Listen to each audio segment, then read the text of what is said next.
Time for a car wash. It has been way too long since we've washed this thing. I don't know if you can see the windshield, but it is pretty atrocious right now.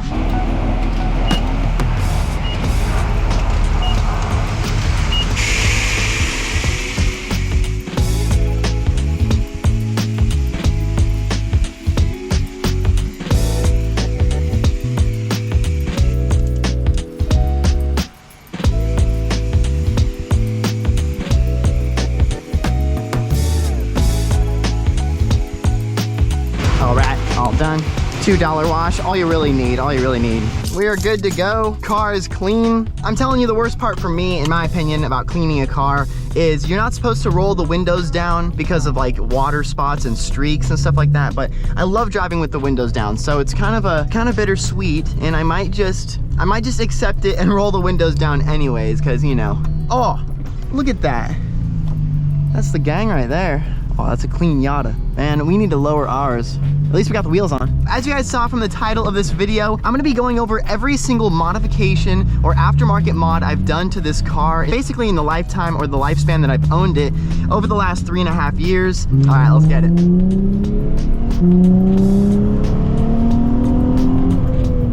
Too good. Now we just gotta be careful. There's like a massive speed bump right here. Like, wait for it. Oh my God. All right, do the air dry. But I do get a lot of questions asking like what kind of front lip I have, what type of wheels are these, what suspension am I running. I'm gonna talk about all those things in this video today. Honestly, I love the OEM Plus look, so I haven't done much to this car. Like, a lot of people put all kinds of mods on these things, and I think these cars look absolutely amazing in their stock form. I know a lot of people love the wide body look. The Rocket Bunny wide body kit is super common for these things. I personally have always loved the Rocket Bunny, and I love wide body kits in general, but personally, I always thought the front of the wide body kit for the Rocket Bunny specifically, the front bumper for the Rocket Bunny kit looks kind of like a catfish, or it looks like a fish or something. I don't really know what it is. All right, we're gonna get gas real quick because we're running low. The last time we put, oh no, monster, no. So the last time we actually put gas in this thing was when we filled it last week. And I would say, I don't know exactly what day that was. I would say a full tank lasted us a pretty solid week. Since we actually filled the 350Z last week, gas has come down about 45 cents a gallon, which is pretty cool. So it was $6.85 and now it is $6.35 a gallon. So it's about time. It's been years since I feel like it's started to go down. So all right, so we got our gas. We're gonna jump in this thing. I'm gonna talk about the mods we've done. So we have the wing, the wheels and suspension, as well as the front lip. So let's go find a parking spot and we'll talk about it a little bit more in depth. Huge shout out to Luke Anderson. Came up to me last night on my way to get a strawberry Dr. Pepper at that Jack in the Box. Talked about cars for a little bit. I appreciate you for coming and saying hi. It always makes my day, so I appreciate that. I get a whole bunch of questions about like what mods are on this car. Is it stock? It is basically stock. Like, there's nothing done to this car that makes it faster in any way. What you see every time I drive this thing is just the OEM stock horsepower that this car comes with. I personally think the car is fast enough. Obviously, you can put a turbo on this thing and get like 500 horsepower out of it pretty easily. All right, so let's get into talking about the mods I've put on this car. There's not too many of them, and that's the best part. I feel like we've been able to make this car look amazing with just a little, like 4 or 5 different mods that we've done. I think they're very important mods. I think if you're like trying to modify a car, things like wheels and suspension will change how your car handles and looks probably the most drastically. Before we talk about the exterior and the interior, let's talk about the engine. So the engine is completely stock besides an engine air intake. It is carb legal in all 50 states, so that's pretty cool. It makes like a little whistle sound. Wait for it.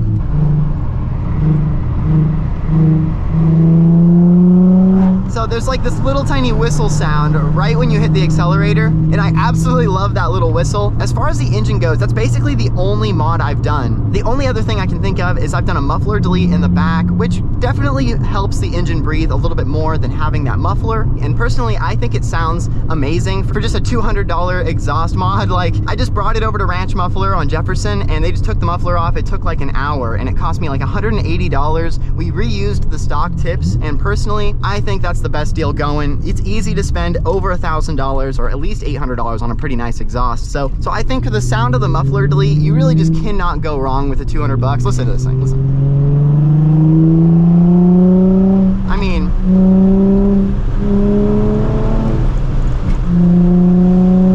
it just sounds so good.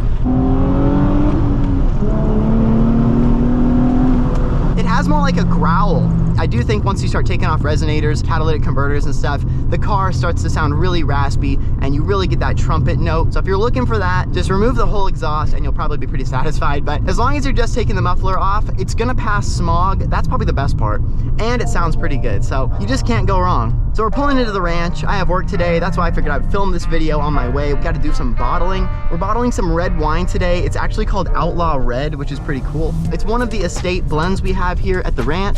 All right, just parked here at the ranch. We came up to the top of the hill just because there's a lot going on down there. There's lawnmowers, people down there talking, all kinds of stuff. So we came up here where it's nice and quiet. We got vineyard in the background. I actually grew up here. I spent the entire first like 19 years of my life in this house, which is pretty amazing. But all right, so we have the Nissan 350z here in its perfect, in my opinion, OEM plus form. I love the way the stock body Nissan 350z looks. There's so many wide body 350zs and so many wide body kits you can buy that all look different in their own way. And I think wide body kits have their place. I think they look really, really good when they're done right. But there's something about a stock body 350z that I feel like is just so clean. This line that runs all the way down the side of the car is one of my favorites. I love this hip on the back. It's just so amazing. Like, it's just such a great looking car from all angles. But really what makes this car stand out is the mods we've put on it. So let's start in the back and then we'll work our way forward just because the front is where it's at, honestly, I think. So this rear wing is actually an OEM rear wing from Nissan. This is a Nismo V1. So in 2006, I think maybe in 2005 as well, they actually offered this wing as an option and only a few people opted to have the car with this wing on there. So it's kind of hard to find them and I actually think it looks really good. One thing I really like about this wing specifically is because it comes around on the front like that, you can really see it from the front of the car. So like if you're standing on this side, you can see the rear wing kind of comes around and you can see underneath of it.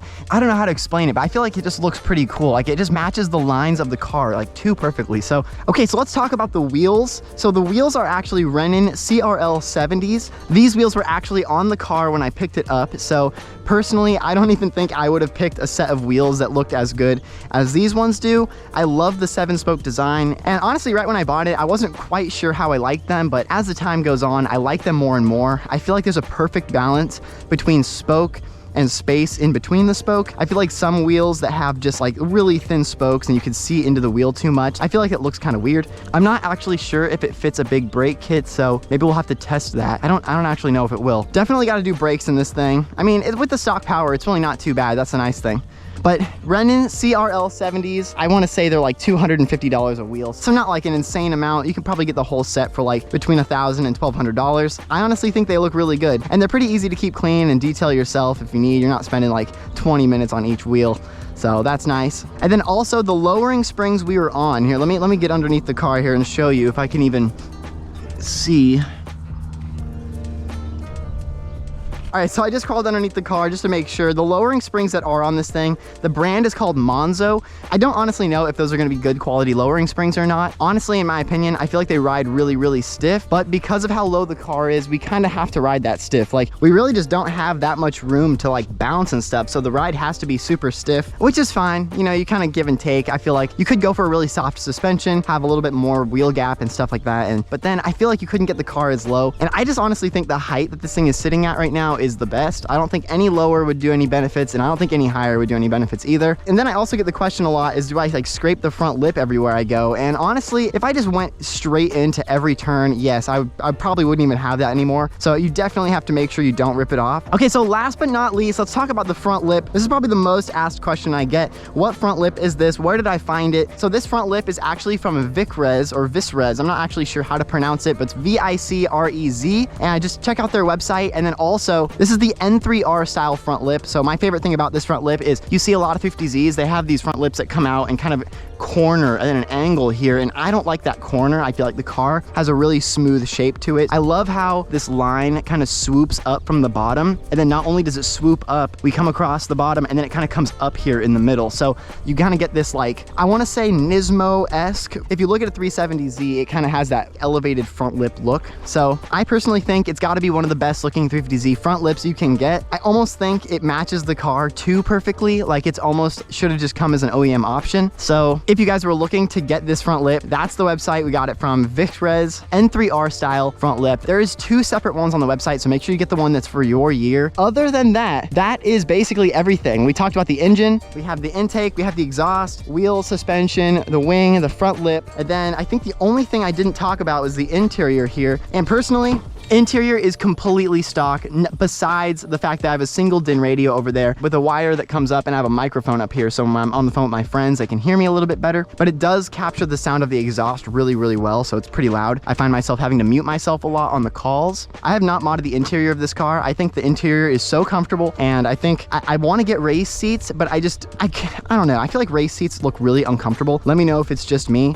But if I could find a race seat where the back goes back still, it's not just solid one piece like a bucket, I probably would get it. I think red race seats would look pretty sweet, but then also I spend so much time in this thing that I don't want it to be uncomfortable. So, but I'm sure we'll get there eventually, because I'm loving this OEM look, but I'm indifferent. I don't know how I feel about this. I think maybe, should we do more to this thing? I don't want to rice it out. I feel like it's so clean. I feel like maybe if we had some side splitters running down the base and a rear diffuser, it would just kind of complete everything. So maybe that's next. So I hope you enjoyed today's video. Hit the thumbs up button if you did. Hit the subscribe button if you haven't already. Please join the family. We just hit 13,500 subscribers, which is pretty unbelievable. You guys are awesome, and I never thought we'd actually be here. And filming videos about my cars is kind of like a dream come true for me. So I seriously appreciate you for watching these videos, and yeah, we'll see you guys in the next one. Peace out.